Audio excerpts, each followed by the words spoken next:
Hello friends, स्पर्धा परीक्षा मंच या आपल्या मराठी यूट्यूब चॅनलमध्ये आपल्या सर्वांचे स्वागत आहे. आजचा आपला व्हिडिओ असणार आहे 14 जुलै 2026 या संपूर्ण दिवशीच्या महत्त्वाच्या चालू घडामोडी. आपण कोणत्याही सरकारी परीक्षेची तयारी करत असाल तर त्या दृष्टीने हा व्हिडिओ अत्यंत महत्त्वाचा असणार आहे.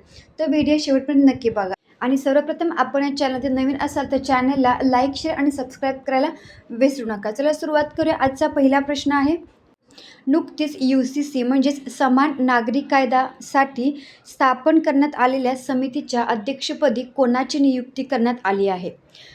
तर न्यायमूर्ती रंजना प्रकाश देसाई यांची UCCसाठी स्थापन करण्यात आलेल्या समितीच्या अध्यक्षपदी नियुक्ती करण्यात आली आहे. तर ऑप्शन क्रमांक बी हे या प्रश्नाचं योग्य उत्तर असणार आहे. आता UCCबद्दल माहिती बघूया. UCC म्हणजे काय? तर समान नागरी कायद्याअंतर्गत विवाह, घटस्फोट, मालमत्ता अधिकार आणि दत्तक घेणे यासारख्या वैयक्तिक बाबींसाठी सर्व धर्माच्या नागरिकांना समान कायदे लागू होतात UCC अंतर्गत. तर या समितीचे उद्दिष्ट काय? तर विविध राज्यांमध्ये समान नागरी कायदा म्हणजेच युनिफॉर्म सिव्हिल कोड हा त्याचा फुल फॉर्म आहे. तर लागू करणे आणि त्याचा मसुदा म्हणजेच ड्राफ्ट तयार करणे हे या उच्चस्तरीय समितीचे मुख्य काम आहे.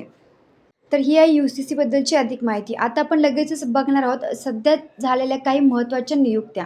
तर अमित गर्ग यांची राष्ट्रीय गुन्हे रेकॉर्ड ब्युरोच्या म्हणजेच NCRBच्या प्रमुखपदी नियुक्ती करण्यात आली आहे. आलोक मित्तल यांची पोलीस संशोधन आणि विकास ब्युरोच्या प्रमुखपदी नियुक्ती करण्यात आली आहे. तसेच सुजित पांडे यांची हैदराबाद येथील प्रतिष्ठित सरदार वल्लभभाई पटेल राष्ट्रीय पोलीस अकादमीच्या नवीन संचालकपदी नियुक्ती करण्यात आली आहे. केइको फुजिमोरी यांची अधिकृतपणे पेरूच्या राष्ट्रपतीपदी निवड झाली आहे. तसेच नितीन रमेश गोकर्ण यांची राष्ट्रीय रस्ते सुरक्षा मंडळाच्या अध्यक्षपदी नियुक्ती करण्यात आली आहे. त्याच्यापुढे प्रशांत सीताराम यांची गृह मंत्रालयामध्ये अतिरिक्त सचिव म्हणून नियुक्ती करण्यात आली आहे. तसेच राजेश पुष्कर यांची भारतीय सेनेच्या दक्षिण कमांडचे प्रमुख म्हणून नियुक्ती करण्यात आली आहे. तर या होत्या आत्तापर्यंतच्या काही महत्त्वाच्या नियुक्त्या. पुढील प्रश्न बघूयात. दरवर्षी जागतिक कागदी पिशवी दिन म्हणजेच वर्ल्ड पेपर बॅग डे केव्हा साजरा केला जातो? तर 12 जुलै या दिवशी जागतिक कागद पिशवी दिन साजरा केला जातो. तर ऑप्शन क्रमांक सी 12 जुलै हे या प्रश्नाचं योग्य उत्तर आहे. तर यावर्षीची थीम म्हणजे संकल्पना काय होती बघूयात. तर प्लास्टिकला मना नाही, कागदी पिशव्यांचा वापर करा प्रभावी म्हणजेच say no to plastic, go paper fantastic ही यावर्षीची म्हणजे 2026ची थीम आहे. पुढील प्रश्न, नुकतेच बागवानी म्हणजेच हॉर्टिकल्चर क्षेत्रात उत्कृष्ट कामगिरी केल्याबद्दल कोणत्या राज्याला ॲग्रिकल्चरल लीडरशिप अवॉर्ड मिळाला आहे? तर योग्य उत्तर आहे या प्रश्नाचं ऑप्शन क्रमांक सी, गुजरात या राज्याला बागवानी क्षेत्रात उत्कृष्ट कामगिरी केल्याबद्दल ॲग्रिकल्चरल लीडरशिप अवॉर्ड मिळाला आहे. तर ऑप्शन क्रमांक सी हे या प्रश्नाचं काय योग्य उत्तर असणार आहे. लगेचच गुजरात या राज्याविषयीची काही महत्त्वाची माहिती बघूयात. तर राजधानी आहे गुजरातची गांधीनगर. मुख्यमंत्री आहेत सध्याचे भूपेंद्रभाई पटेल.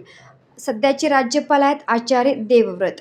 भुईमुग म्हणजेच ग्राउंडनट, तंबाखू आणि जिरे उत्पादनात देशात प्रथम क्रमांक लागतो गुजरात या राज्याचा. राष्ट्रीय उद्याने बघूयात. तर गीर राष्ट्रीय उद्यान आशियाई सिंहासाठी प्रसिद्ध असलेले व मरीन समुद्री राष्ट्रीय उद्यान ही गुजरात या राज्यातील काही प्रसिद्ध उद्याने आहेत. याच्यापुढे आपण लगेचच गुजरात या राज्यातील काही महत्त्वाच्या चालू घडामोडींचा पाठ आपण कव्हर करत आहोत. तर ऑपरेशन सुरक्षित सायबर स्पेस. गुजरात सरकारने सायबर सुरक्षेसाठी ऑपरेशन सुरक्षित सायबर स्पेस सुरू केले आहे. अग्निवीर आरक्षण. गुजरात सरकारने सरकारी विभागांमधील वर्ग 3 म्हणजेच क्लास 3च्या पदांवर थेट भरतीमध्ये अग्निवीरांना 20% आरक्षण देण्याची घोषणा केली आहे. C-295 aircraft. टाटा आणि एअरबसने गुजरातमध्ये पहिल्या मेड इन इंडिया C-295 विमानाची पहिली यशस्वी चाचणी घेतली आहे. QR कोड स्वच्छता प्रणाली. अहमदाबाद महानगरपालिकेने स्ट्रीट फूड वेंडर्ससाठी अनिवार्य QR कोड आधारित अन्न सुरक्षा आणि स्वच्छता निरीक्षण प्रणाली सुरू केली आहे. AI hyperscale data centre. भारताचे पहिले AI सक्षम म्हणजेच कृत्रिम बुद्धिमत्ता हायपरस्केल डेटा सेंटर गुजरातमध्ये स्थापन केले जाणार आहे. तर या होत्या गुजरात या राज्यातील काही महत्त्वाच्या चालू घडामोडी. पुढील प्रश्न बघूयात. नुकतेच जपानी माचा चहा म्हणजेच माचा टीचे व्यावसायिक उत्पादन करणारे भारतातील पहिले राज्य कोणते बनले आहे? तर आसाम. ऑप्शन क्रमांक बी आसाम हे राज्य जपानी माचा चहाचे व्यावसायिक उत्पादन करणारे भारतातील पहिले राज्य बनले आहे. तर ऑप्शन क्रमांक बी हे या प्रश्नाचं योग्य उत्तर आहे. आसामबद्दल माहिती बघूया. तर राजधानी आहे आसामची दिसपूर. सध्याचे मुख्यमंत्री आहेत हिमंत बिस्वा शर्मा. राज्यपाल आहेत लक्ष्मण आचार्य. पूर्वेचे ॲमेझॉन तर देहिंग पतकाई राष्ट्रीय उद्यान म्हणजेच देहिंग पतकाई नॅशनल पार्क याला पूर्वेचे ॲमेझॉन म्हणजेच ॲमेझॉन ऑफ द ईस्ट असे म्हटले जाते. काझीरंगा राष्ट्रीय उद्यान एकशिंगी गेंड्यासाठी प्रसिद्ध असलेले राष्ट्रीय उद्यान आणि भूपेन हजारिका सेतू म्हणजेच ढोला सादिया ब्रिज आसामचे मुख्य आकर्षण आहे. तर ही आहे आसाम या राज्याविषयीची काही महत्त्वाची माहिती. लगेचच आपण कव्हर करणार आहोत आसाम या राज्यातील महत्त्वाच्या चालू घडामोडी आत्तापर्यंत झालेल्या. तर बोरजुली वेटलँड. आसाममधील बोरजुली वेटलँडला जैवविविधता वारसा स्थळ म्हणजेच बायोडायव्हर्सिटी हेरिटेज साईट म्हणून घोषित करण्यात आले आहे. रामोना राष्ट्रीय उद्यान म्हणजेच सिकना ज्वालाओ. गोल्डन लंगूरसाठी प्रसिद्ध असलेले सिकना ज्वालाओ म्हणजेच रामोना राष्ट्रीय उद्यान आसाममध्ये स्थित आहे. Bihu Peppa GI tag. आसामच्या पारंपरिक बिहू पेपा जे संगीत वाद्य आहे याला नुकताच भौगोलिक जियांकन म्हणजेच जिओग्राफिकल इंडिकेशन टॅग मिळाला आहे. तेजपूर लिची निर्यात. आसामच्या GI टॅग प्राप्त तेजपूर लिचीची पहिली खेप दुबई आणि सिंगापूरला निर्यात करण्यात आली आहे.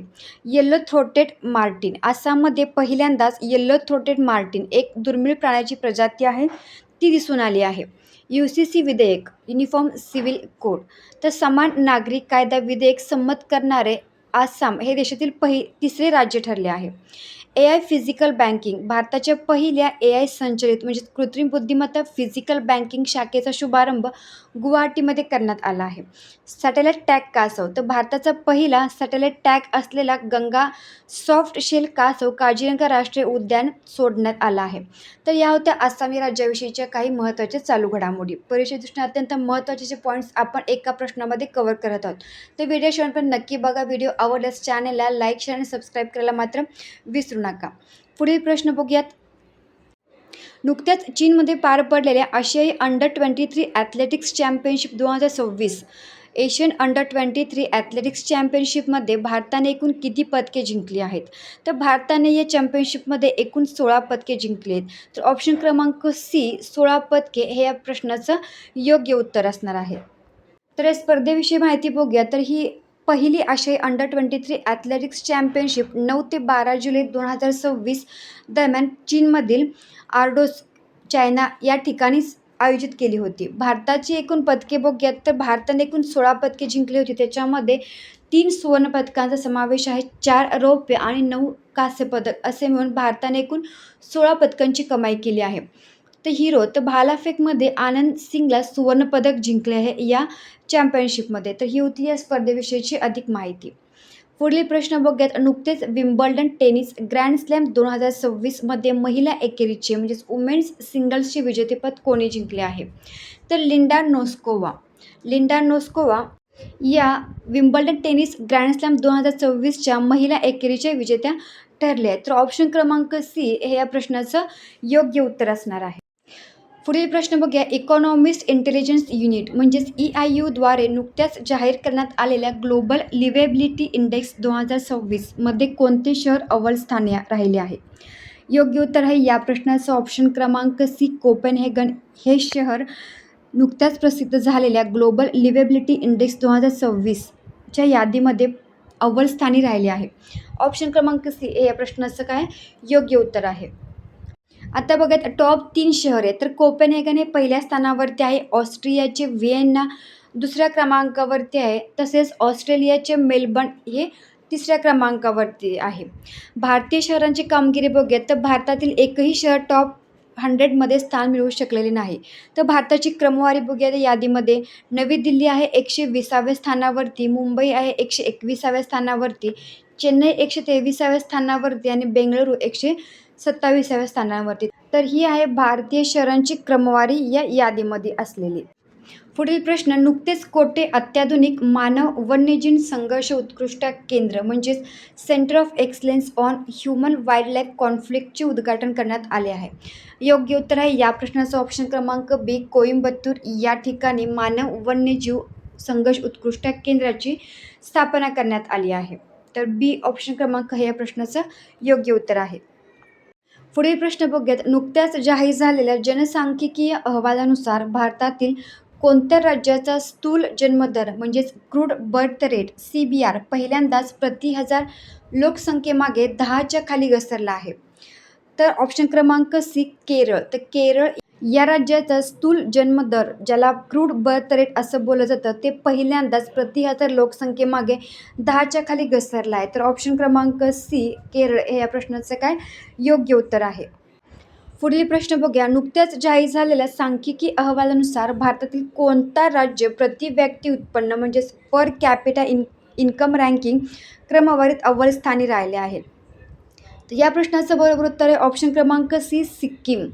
सिक्कीम हे भारतातील राज्य आहे ज्याच्यामध्ये प्रति व्यक्ती उत्पन्न क्रमवारीत अव्वल स्थान मिळालं आहे या राज्याला. तर ऑप्शन क्रमांक सी हे या प्रश्नाचं काय आहे योग्य उत्तर आहे.